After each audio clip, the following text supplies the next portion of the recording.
Hello, welcome to PI Pointers. My name is Martie Thompson, and I'm a research professor and the director for the Center for Research and Collaborative Activities here at Clemson University. Today I'm going to talk to you about writing the specific aim section of your grant proposal. The specific aim section, which is also referred to as the overview and objectives section in an NSF proposal, is probably the most important part of your grant proposal.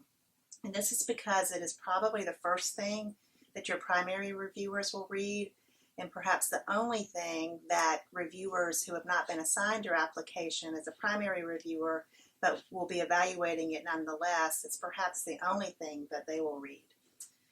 The specific aims is generally structured into 4 sections. In the first section, you're going to want to convince the reviewers of the high significance of the topic you're proposing to study, and you're going to want to establish the important knowns in the field. And most importantly, you're going to want to identify the gap in the field and why that gap is preventing the field from moving forward and how your research is intended to fill that gap.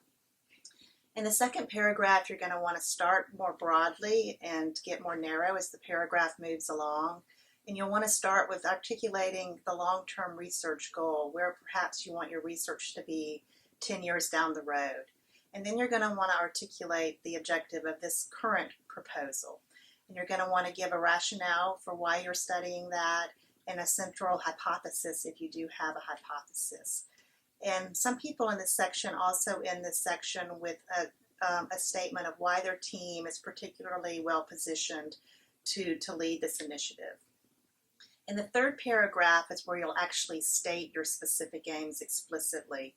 And you're going to want to use strong verbs in this section, verbs like to determine and to evaluate, rather than words like to examine.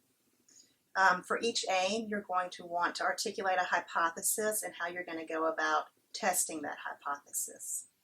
And then in the fourth paragraph, you're going to want to leave the reviewers with the sense of the innovativeness of your project and the potential impact of your project. Innovativeness and impact are 2 key criteria that most proposals will be evaluated under. In closing, I'd like to recommend the Grant Writer's Workbook. I've relied on that in my own work, and I've also the tips I'm providing today come from that workbook.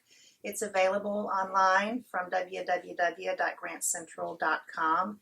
They have one geared specifically for NIH, one for NSF, one for USDA, and one for other agencies.